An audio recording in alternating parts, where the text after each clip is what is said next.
pharma, there is not, I don't know any major pharma company that is not busy with our systems. There is a whole new group that are called products. Actually, thalidomide, the very famous thalidomide is an excellent drug that is now was taken out of the vault and being used again, and derivatives of it. And now people, the pharma companies are moving to brain diseases. Because brain diseases is another group of diseases that are showing up once the system doesn't function properly. Think about Alzheimer with accumulation of tau, think about Parkinson with accumulation of alpha-synuclein, think about ALS with accumulation of SOD or TDP43, think about Huntington with basically all the neurodegenerative diseases, with no exception, have one common hallmark: accumulation of aggregated proteins that damage the neurons, and it depends on the protein and the site of the brain, the symptoms, but there is a common hallmark to all these diseases, and the issue is to target this protein for degradation, and now new drugs are being developed, and I think that the future is going to see a huge development in neurodegeneration beside cancer. So for me, as a physician, it was satisfactory and rewarding, because physicians are typically, when I was a doctor in the hospital, you are treating patients one by one by one by one. If you're in the operating theater and you have a major operation like Whipple, like for pancreatic cancer, it can take you 10 hours. So you're treating one patient a day, or 2 or 3 or 5 a day. And I was lucky enough to somehow materialize my old dream to understand mechanisms of diseases and to be able to develop drugs for diseases. And now in the lab, we have a very efficient anti-cancer drug. We are very close to clinical trials, completely different concept. I don't have the time to go into it. So it's rewarding to see. Again, you need to be very lucky. People are asking me, you know, what is the story, what is the secret of success? I tell them that the first element is luck. Be with the right people at the right time. The stars should turn to the right direction. Our work has impacted the lives of millions and will continue to impact the lives of millions, including in this very hospital. I'm sure that if I would have asked you to take me to the hemato-oncology department, you would have seen the doctor saying, here are Valkay, carfilzomib, bortezomib, and so on and so forth, the drugs that were developed. And that's, I think, for a physician is very satisfactory. So let me leave this one and go to the other part of my talk, which is the future of medicine. And you all know about it. I'm not going to talk about it in details, but we are all know that we are in the center of a big revolution. And the big revolution is the revolution of personalized medicine. So what is personalized medicine? That we are not, I always compare it to pajama type of medicine versus tailor-made suit. What is pajama? Pajama is something that we are not going to a very sophisticated fashion store to buy, because it's for the night, we are covering ourselves with a blanket. There are basically 3 sizes, small, medium, and large. The rubber band in the middle can take care of the rest of the sizes. And we are moving away from one size fits all to a tailored medicine. And the tailored medicine is based on, again, on science and technology. And the science and technology is basically the discovery of the DNA. So we are able now to, it's not only DNA, I'm oversimplifying it, but it's what is the reason of the disease, because cancer is mutational disease. Many diseases are changes in our genetic repertoire. Some of this we are bringing from home, some of this we are acquiring along life, climate, irradiation, air pollution, whatever we are acquiring, and we are able today to analyze the base of the disease and accordingly to module the protein that is mutated, and then to use sophisticated computational chemistry in order to find either agonist or antagonist to this mutation. So we are basically widening in a big way the base of medicine. So until now, let's go very quickly because you all know what's going on. By the way, this is very interesting. You know, the dream of people is to live forever and at the same time to remain young and healthy forever. You know, you're thinking about it, there is something into it, not to the will of people, but to the ability of science and technology to extend our life, but along with problems that are coming with it.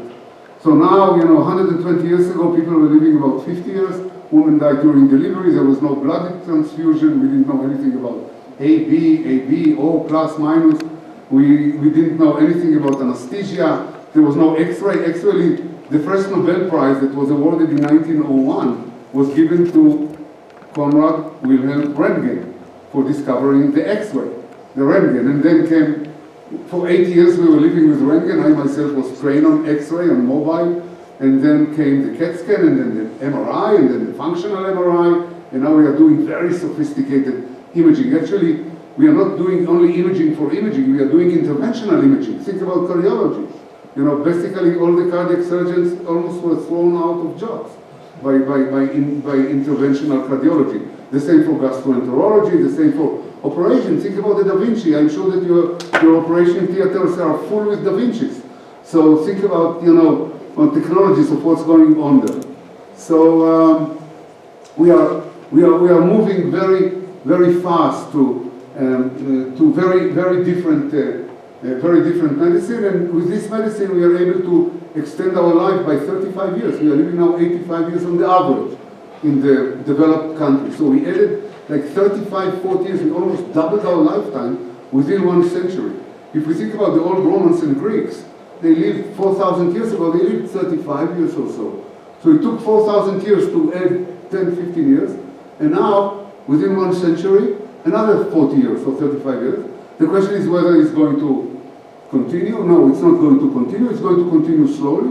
We are going to flatten out at around 110. That's the prediction. We don't know yet because we look at the curve. Actually, the United States is going down because of COVID, because of violence, shooting, road accidents, and so on and so forth. Big America is going down. But in general, we are climbing up, but we are climbing up with problems. We are climbing up with retirement. We are climbing up with people that are all of a sudden find themselves without income or without decent income. We are climbing up in diseases. Basically, if you look at this hospital is all treating, except for pediatric medicine, which is a little bit side medicine, all treating age-related diseases. Think cancer is a bona fide age-related disease. You know, most of the cancer patients, I'm the president of the Israel Cancer Society, are, you know, it's climbing with age. Cardiovascular disease, all the vascular diseases are age-related diseases. Brain diseases are all, these are the 3 main killers. So think about it, we created these diseases by extending lifespan. Actually, 100 years ago, people didn't die of Alzheimer's, they didn't die of myocardial infarction, and they didn't die of cancer because they didn't live long enough to get all these diseases. So the result of the science and technology, yes, we are living longer, but yes, we are also generating problems and we have to deal with it. Not that anybody would have given up living long. I mean, forget about it. Everybody clings to life with fingers on slippery walls. But nevertheless, that's the fact. And you know, we don't think about medicine globally, but that's what we are doing. So, but personalized medicine is going to take us further, and I will not go into it, but I will not go into the history, but actually it's going to be personalized because instead of jumping on the patient with the tumor and taking the tumor away and jumping and attacking him with chemotherapy, and we are going to first analyze what is going on behind the disease. If we are going to sequence the DNA, we might be able to predict the disease in the future. If I have a mutation at P53, it's a risky mutation, so I might be more careful. If I have other mutations, you know, in the future we might be able to repair them by CRISPR-Cas, for example, by gene editing. So we can predict, we can prevent, but mostly, and that's what I'm going to talk about again, you know all that, I try just to give it to you kind of a shelter, kind of a cover, participatory. You know, when I studied medicine, and probably many of you have studied medicine, you know, the doctor was God. You know, we didn't talk to the patients at all.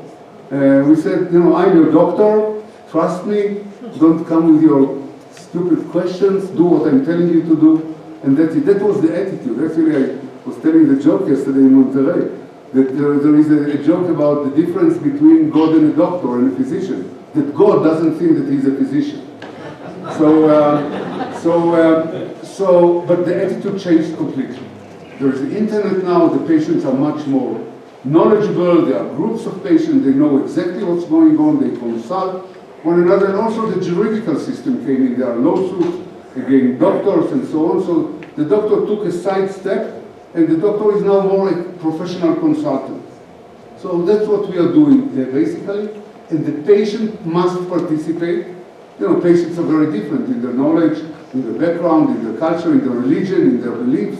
They are very different from one another, but nevertheless the patient has the responsibility to participate in the decision on his or her own fate.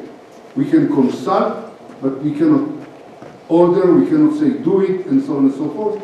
And the patient takes much more responsibility because the decisions are going to be much more complex, because the medical procedures are much more complex. We can transplant heart today. We can transplant heart and lung.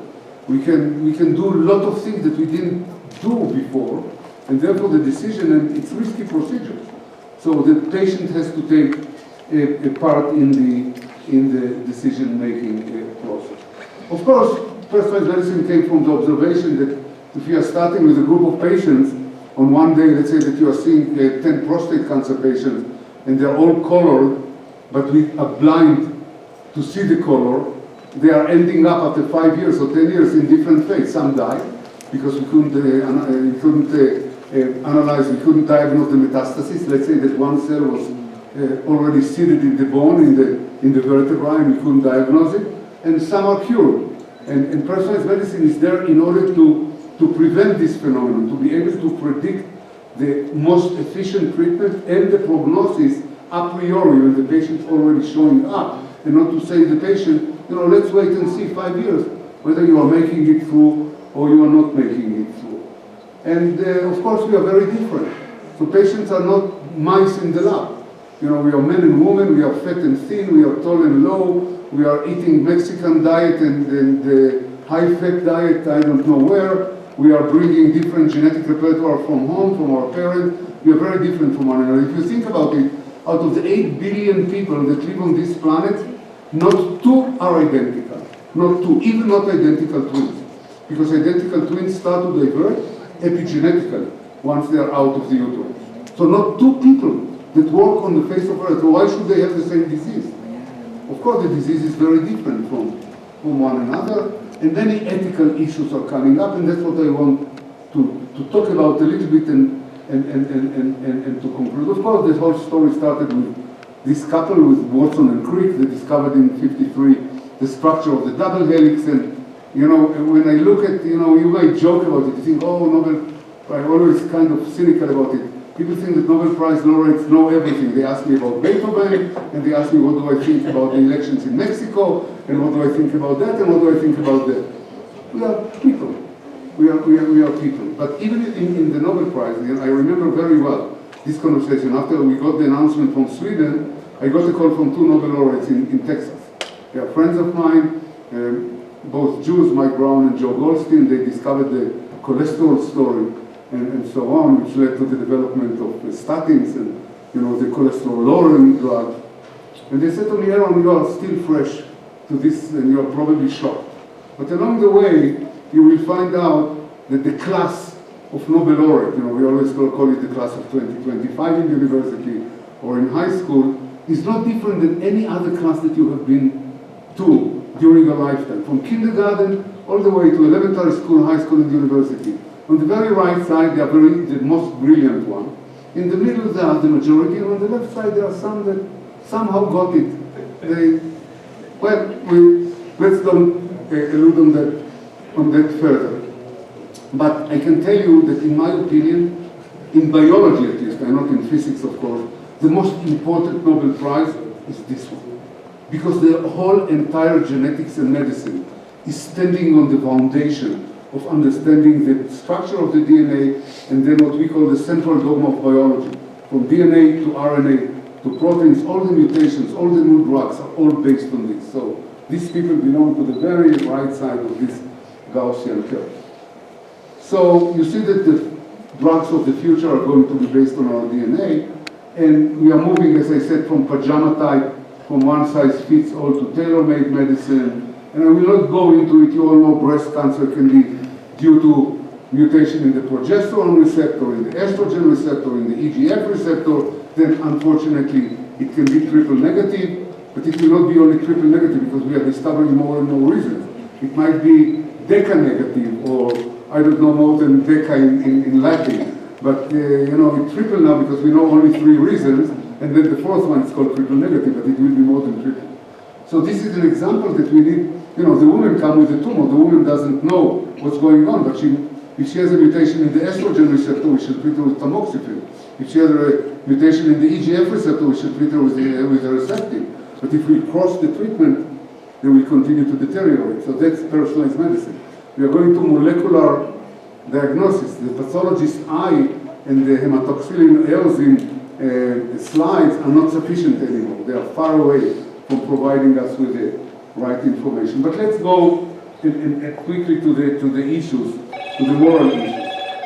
In medical school, we are learning that the 3 pillars of medicine are disease, patient, and treatment. And these definitions on which I was educated are going to change dramatically, because the disease used to be what you see on the left side. The doctor came, he took the pulse, and the patient was boiling. Today, we are doing DNA analysis. We don't even need the patient. We are taking biomarkers, we are taking the blood, and in most cases, we need the story, of course, and so on and so forth, but basically, we have much better tools. But the disease can be diagnosed much earlier. I think that I am healthy, but I don't know whether I have a small, tiny tumor that already sent circulating DNA or circulating tumor cells into my blood. Think about it, newly developed blood tests can detect cancer 4 years before conventional method. So if I screen the population, I might be able to discover cancer patients that don't know even that in 5 years they are going to have the disease, the symptomatic disease.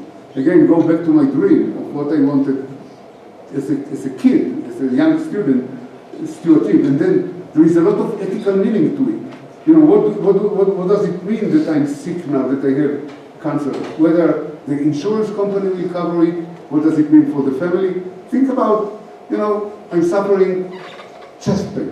I'm in my lab, I'm suffering chest pain, I cross the yard, I'm going to the emergency room, they do an ECG, they take enzymes and everything, and they take blood tests for sequencing, and they tell me, Aaron, you don't have heart attack, it was just intercostal muscle pain, but you do have APO4E, which is mutated. You have this variant that predicts in high susceptibility Alzheimer's disease in 10 years. Jesus Christ, I came for chest pain, and I walked out with Alzheimer's disease. And then what do you do with Alzheimer's disease? Do you go to your wife and tell her that? Do you go to your children that might carry the same gene? Do you go to your employer that might fire you, private employer? Do you go to your insurance agents that may revoke your insurance policy because, it's renewed every year? So for 50 years I paid insurance, and I didn't need them. Now that I need them, they walk out. So there are many implications to knowing what we read. Basically, I don't know whether we want to know our future. I think that the power of medicine nowadays, if we want to really narrow it down, is the prophecy. We are developing tools that are predictive for the future. And very few of us are ready for it.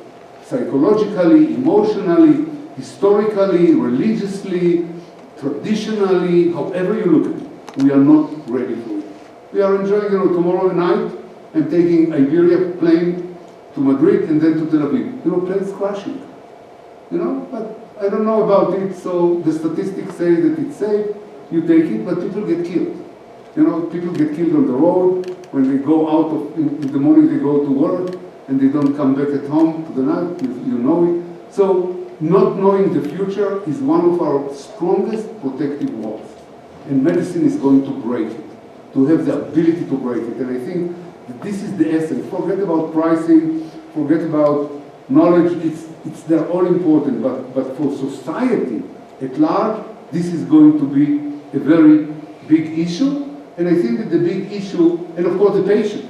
The patient doesn't have to be patient that come with the pain. It can be the sperm, it can be the egg. We can predict diseases a priori, maybe try them. We are doing it. Actually, we are doing embryo selections nowadays. Just last week, the Supreme Court of Alabama ruled out that frozen fertilized eggs are living organisms, and that had immediate implications on IVF, on abortions, on anything, just a decision of the court. But I think it's going to be ruled out by the Supreme Court of the United States, but one never knows. So she was going on, this can be the next patient. Why not to do it ahead of time? Why we have to wait that the patient will walk into the emergency room with a stroke or with a myocardial infarction or with a tumor that cannot be cured?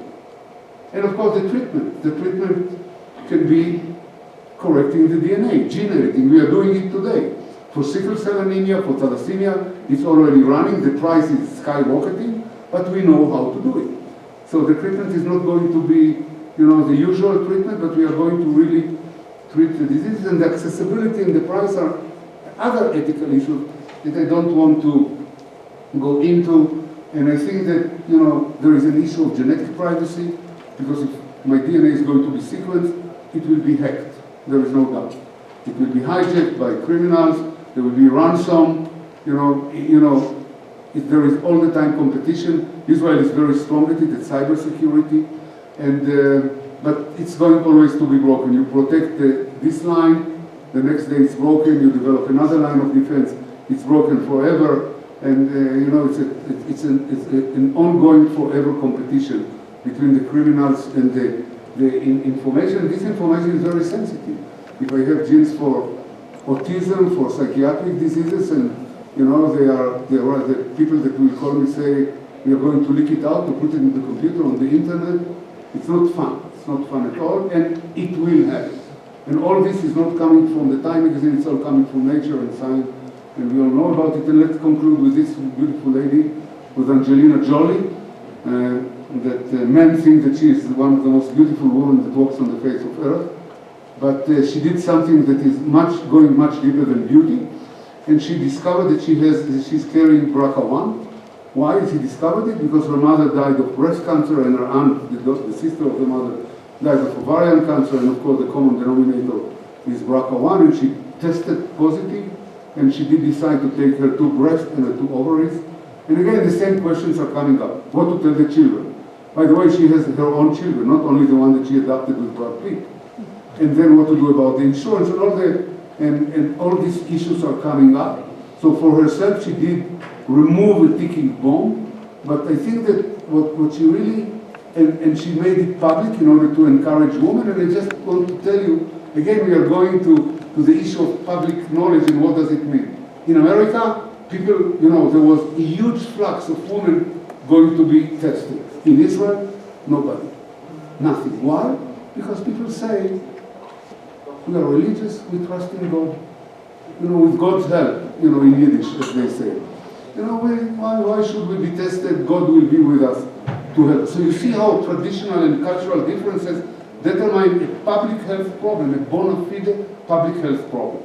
So it's going to be it might be easy in the lab, but it's going to be much more difficult, to apply it to population. It will require a lot of campaigns of psychologists, sociologists, clergymen, legislators, and so on, in order to convince the public.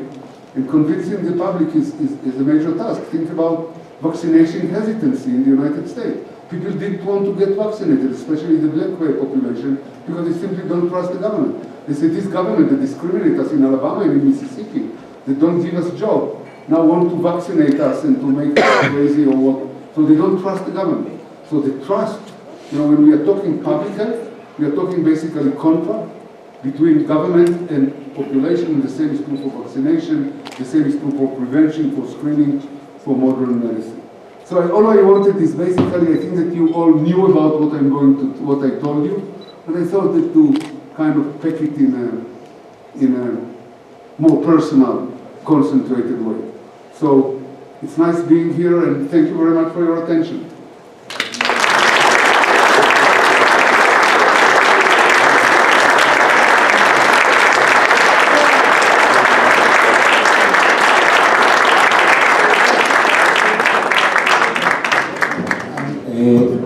אני רוצה להגיד את זה, le voy a decir unas cuantas palabras en hebreo para agradecerle y se las traduzco.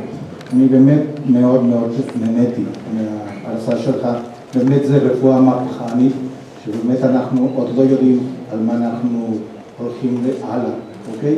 Le estoy diciendo que es una medicina realmente revolucionaria, en donde realmente ha tocado temas que realmente estamos apenas por empezar a ver cómo se está cambiando la medicina y hacia dónde vamos, y cómo ha tocado en ciertos lugares o ciertas situaciones en las que estamos apenas tratando de empezar y entender la medicina. אני רוצה לתת לך מתנה קטנה מבית החולים של IBC, גם של בית החולים וגם שלנו, על ההרצאה הנפלאה שנתת לנו. Le voy a dar un pequeño presente por parte del hospital y por parte de la asociación médica a una tan linda conferencia que nos ha dado en este momento. Rubén, por favor.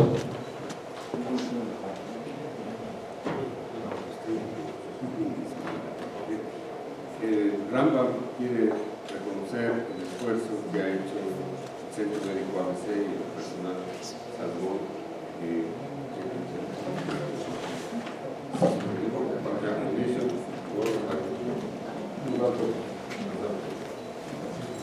para el Centro Médico ABC,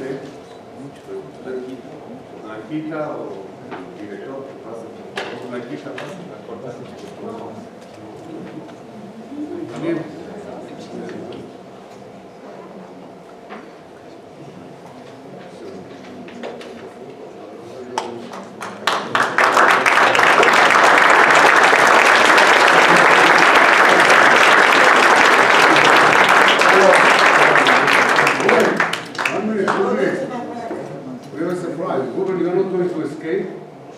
This Mickey was supposed to give you, but this is from the Rambam Hospital. For all the wonderful work that you are doing for us, for them.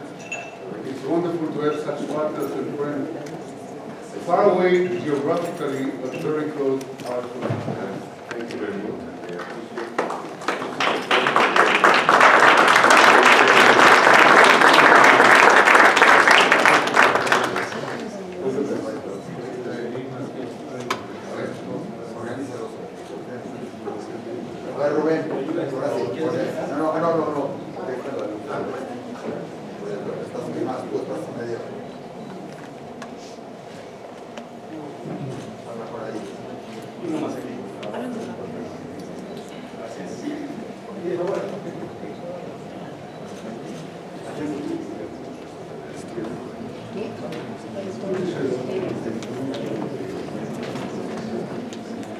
Quisiera hacer alguna pregunta o algún comentario. El profesor Ciechanover está dispuesto a contestar sus preguntas.